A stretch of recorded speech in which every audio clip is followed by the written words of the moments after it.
So let's get this all set up. And after trying to do this, I have a much greater respect for the people that just make crochet videos all the time, because this is difficult to explain what you're doing also while you're doing it. So there's that. Okay, so step one, got your yarn. You probably know how to do this already, but it doesn't hurt to go over it. The way I start is I make a slip knot like that. Just over. You don't pull the end all the way through, and it just makes a nice little knot like that. So you want to leave the end open so that you can adjust the width of the loop to put it on your hook. Okay, there are a couple different ways you'll see people crochet. This is the way that I do it, where it's looped over my pointer finger. You always have the working end up here and your tail down here. Okay, so you loop around from the back like that, and then you want to pull this top piece through your first loop, just like that. And then you keep going. The way that I've found to make the next loop and the following loops all the same tension is if you kind of pinch this loop that you just made and hold the yarn here with your pointer finger when you're wrapping. That way you're kind of not pulling too much yarn, and it ends up being all nice and symmetrical. So you've made a couple loops, but remember, pull your yarn around from the back, then through. Don't mind that. So I'm going to make a couple more loops. Here we go. Like so. So after you've made however many that you need to, you'll have a nice little chain like this. So what you want to do is, this first hook is here on your loop. You want to put your hook through this little part right here, this stitch that you just made. So you hold your yarn like that, and you keep this nice and tight.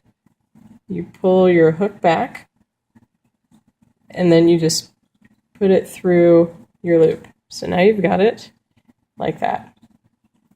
And then you have to connect it, so you put your yarn around the front like that, pull it back through, and now you have two hooks on your loop. Two loops on your hook. Whatever, you know what I mean. Then you go again, wrap your yarn, pull it through both, and now you have, it looks like a mess, but it's your starting second row. Now this is all single crochet, so this is the first version of everything that you'll start with. So you come back, again around through your loop, like that. You pull your yarn down. And also too, you want to make it a little more even, so you kind of pinch your yarn there to flatten it out, pull back down through, and like that. So I'm going to pause this and make a couple more loops. Hold on one second. And now magically you have a little row like that. So when you're finishing this row, you put the yarn through this very first loop that you made with the slip knot. Like that. You pull your yarn just back through this first little deal. You can use the tail to pull that over. Got that. Pull down, and you'll notice that now I'm kind of turning upside down, but that's just how I have to hold it. So now at the end, it looks like that. So this is the part where they say turn your work. You want to turn it so you're working now from the back. Now the tricky part, and you'll see in all different patterns, it'll say skip, first single crochet, or whatever. That's fine. You could do whatever the pattern is, but just for this purpose, to get to the next one, you now have your work in from the back side.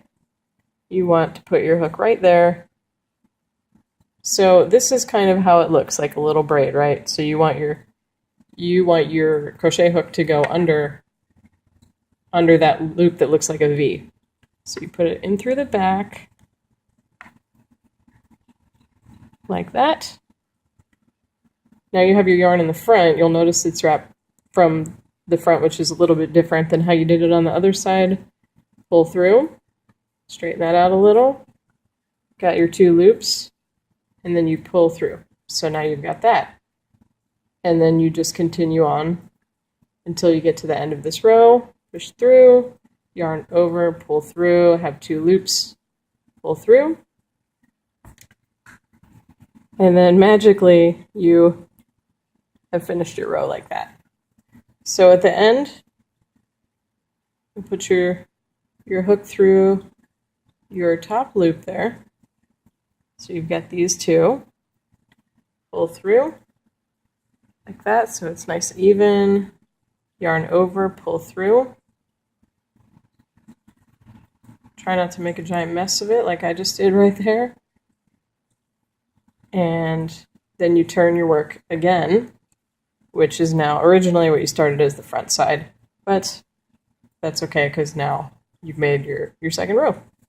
Like that. Here's the side. Now you'll start seeing patterns that'll say, chain 1 or chain 2, like that. And you try to not do it as messy as I'm doing it. And that's where it'll start to say single crochet, like you crochet in your first stitch or whatever it is. But you can add on chains at the end, and then you can join them. You can make motifs. So like this, you have your little chain here that you've made. You can skip your first stitch, skip your second stitch, put it in your third stitch, pull through. You got your 2 loops, yarn over, pull through, and then you've made this little loop right here like that. And then if you keep going along the row here, you can turn it into a flower motif or whatever the pattern calls for. But at least you see, so yarn over, through, wrap around, back through. You go through to the end of the row like this. Sorry if I'm not making sense while saying it, but it's a lot harder than I anticipated to actually do this and explain it. But when you get to the end of the row like that, you should have 2, pull through, and then you'll see it starts making a little square like that, which is adorable. So anyway, that's all I've got for that, but let me know if you have any questions. Good luck!